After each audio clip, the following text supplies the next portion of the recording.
Amis rôlistes, bonjour. Un des éléments les plus emblématiques du jeu de rôle, c'est la feuille de personnage qui décrit les aptitudes et caractéristiques des personnages incarnés par les joueurs. Ces feuilles figurent en général dans les dernières pages du livre de base, mais de plus en plus souvent, les éditeurs des jeux mettent à disposition sur Internet la feuille au format PDF. En présentiel, les joueurs pourront donc créer leur personnage et en modifier les caractéristiques directement en écrivant sur la feuille.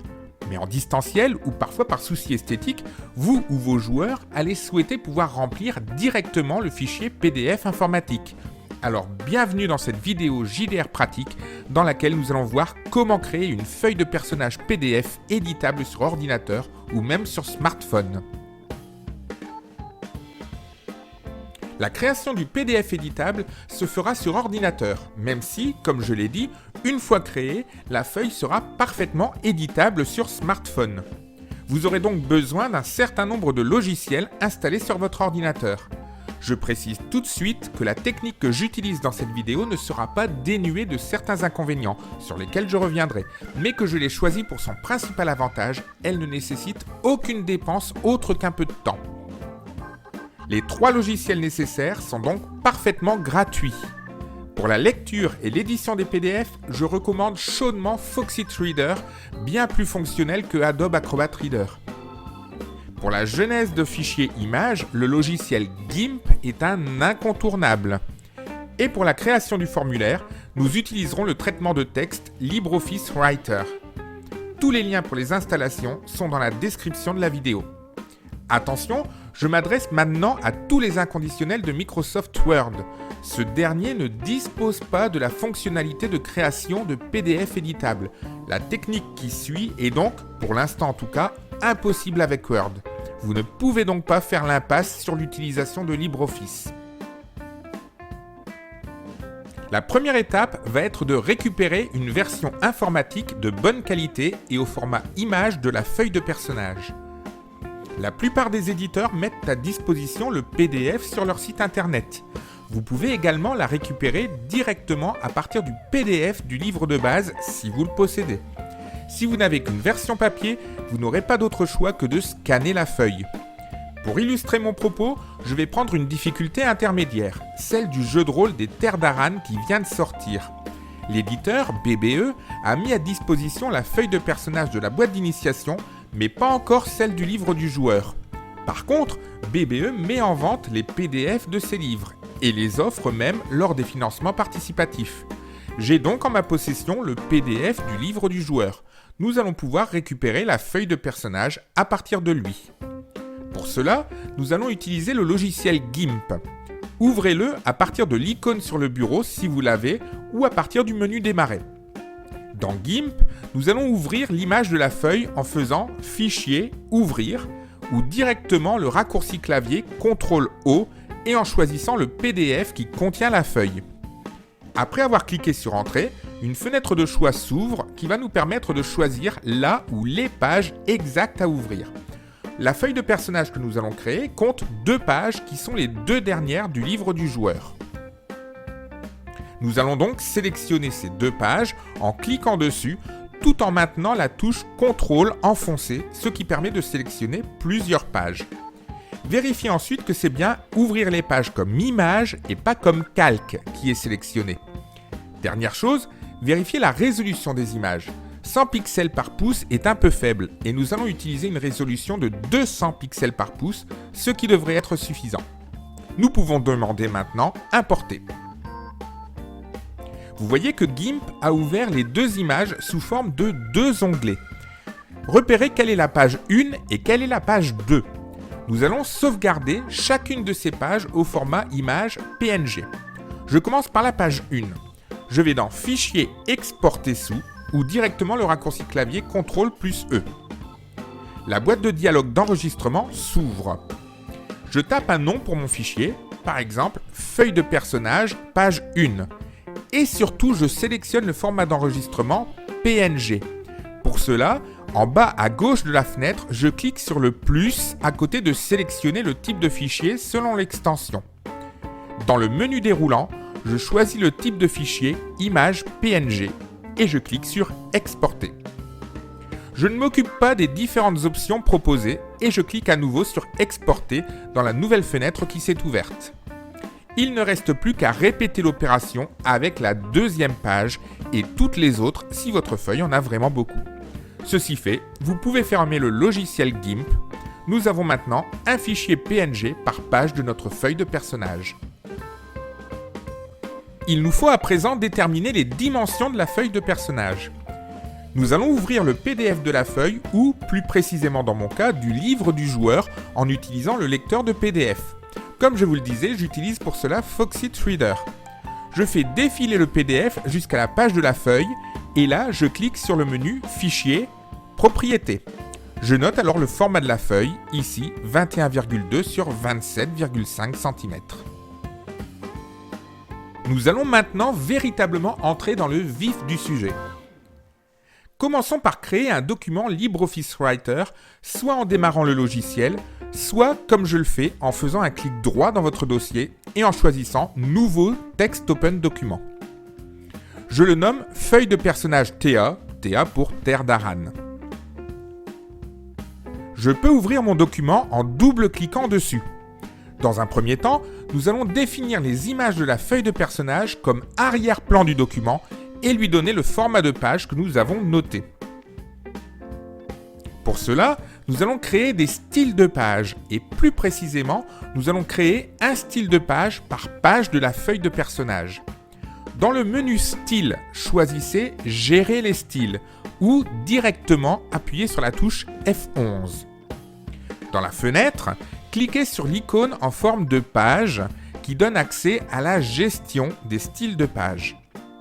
Dans le cadre des styles de page, faites un clic droit dans la zone blanche et choisissez Nouveau.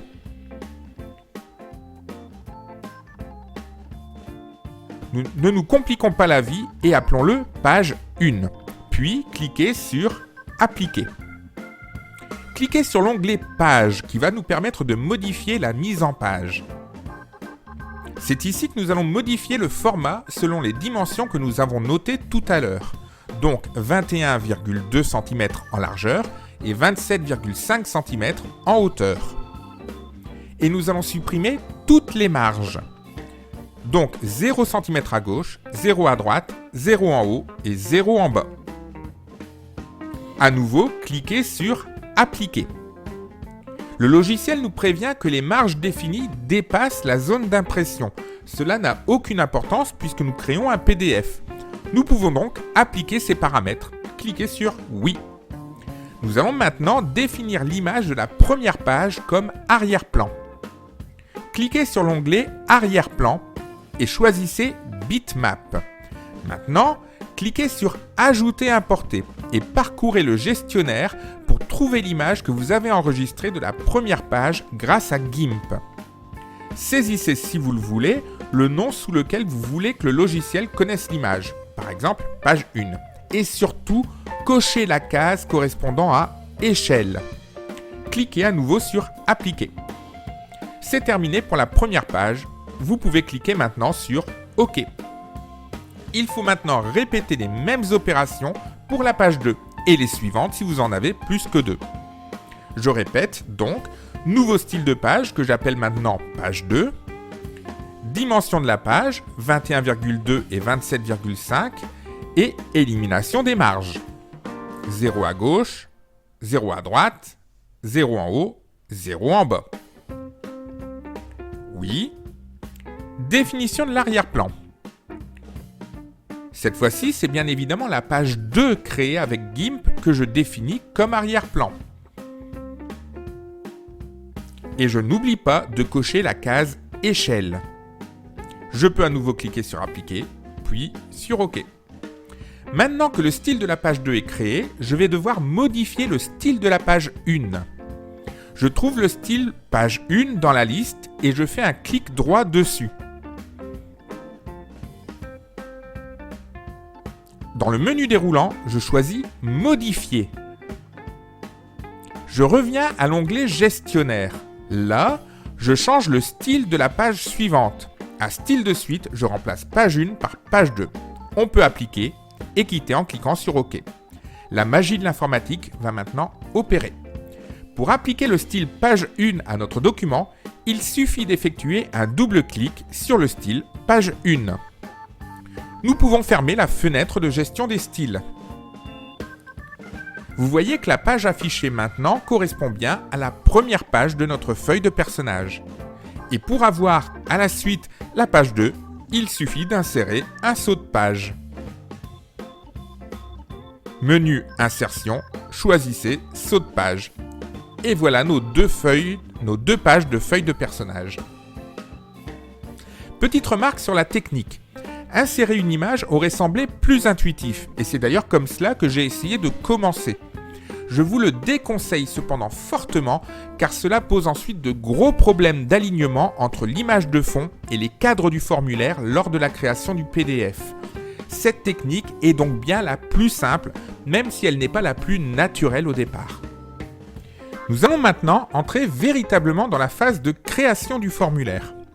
Les outils de création du formulaire sont accessibles soit dans le menu formulaire, soit en cliquant dans Affichage, barre d'outils, Contrôle de formulaire. En utilisant cette option, vous voyez s'ouvrir une fenêtre que vous pourrez promener sur votre écran ou ancrer sur un côté. La phase de création du formulaire comprend deux modes. Si le mode conception est activé, vous pourrez créer le formulaire. Si le mode conception est désactivé, vous ne pourrez pas créer le formulaire, mais vous pourrez le remplir. Nous devons donc commencer par activer le mode conception pour pouvoir commencer à créer le formulaire. Nous allons commencer par insérer des zones de texte qui permettront d'entrer du texte ou des chiffres dans le formulaire. Ce seront habituellement les types de zones les plus courantes dans les formulaires PDF. Je vous conseille de zoomer à très fort grossissement pour être précis dans la disposition du cadre. Insérons par exemple une zone de texte qui permettra d'entrer le nom du personnage. Après avoir cliqué sur l'outil zone de texte, on trace le cadre à la souris. Nous allons vérifier et ou modifier les propriétés de la zone de texte. Le processus pour ouvrir la boîte de dialogue sera le même quel que soit le type de zone, soit en double-cliquant dans la case, soit en faisant un clic droit dans la case et en sélectionnant « Propriétés du contrôle ». Voyons les propriétés de la zone que nous avons créée. Première chose à modifier, le nom de la zone. Définissez-le clairement, car nous verrons qu'il permettra ensuite de donner un ordre pour le remplissage des champs de formulaire. Je vais donc appeler cette zone tout simplement « Nom du personnage ». Nous n'avons pas à nous occuper du champ d'étiquette.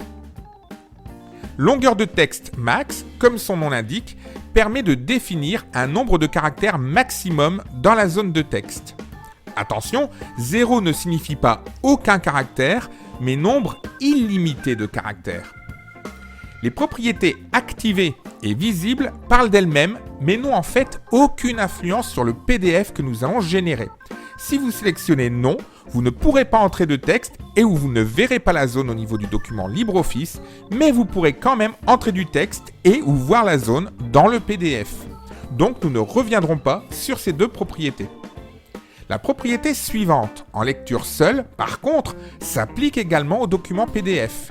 Si vous voulez pouvoir remplir la zone, il faut donc absolument sélectionner non. Quant à imprimable, c'est un peu particulier. En effet, la création d'un PDF est assimilable en fait à une impression informatique. Cela signifie que si vous définissez la zone comme non imprimable, elle ne sera pas intégrée au PDF et vous ne pourrez donc pas la remplir.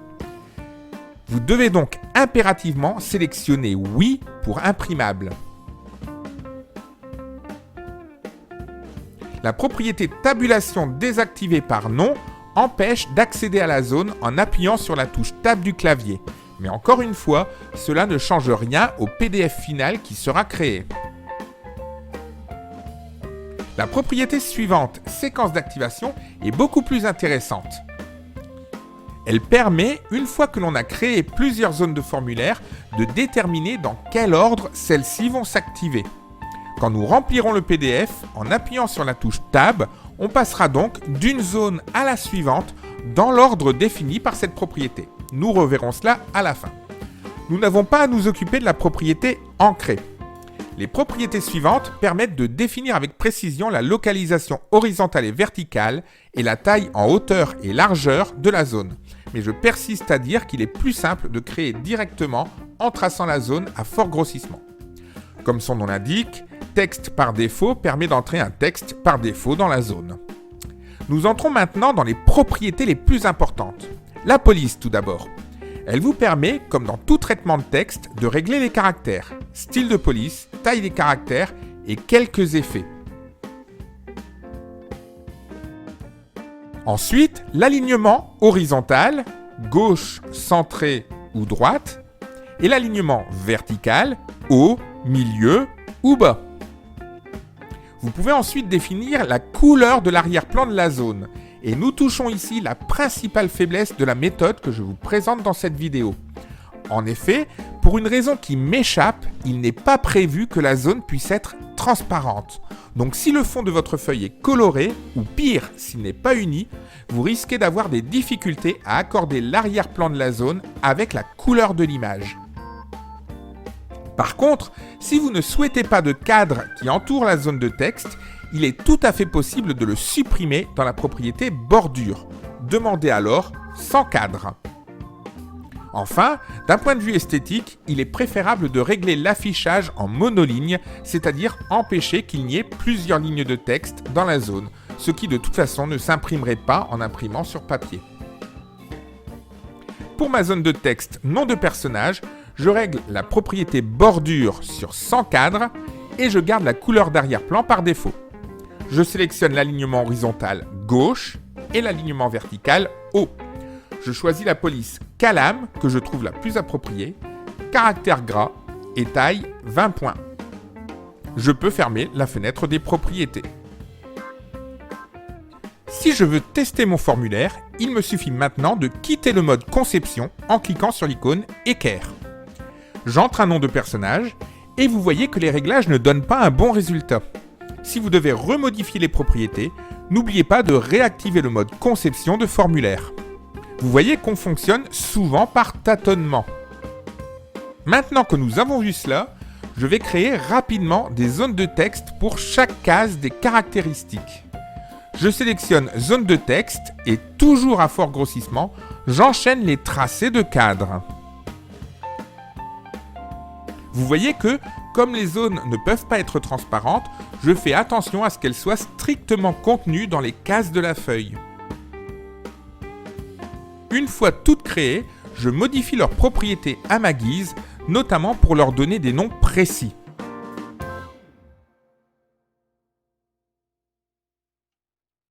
Nous allons profiter qu'elles sont toutes nommées correctement pour revoir plus précisément la propriété séquence d'activation. Sur la ligne séquence d'activation, on clique sur le bouton à 3 petits points. Il ouvre une fenêtre qui donne de haut en bas l'ordre d'activation des différentes zones du formulaire. Si vous voulez modifier cet ordre, sélectionnez le nom de la zone à déplacer et faites-la monter ou descendre en cliquant sur déplacer vers le haut ou déplacer vers le bas.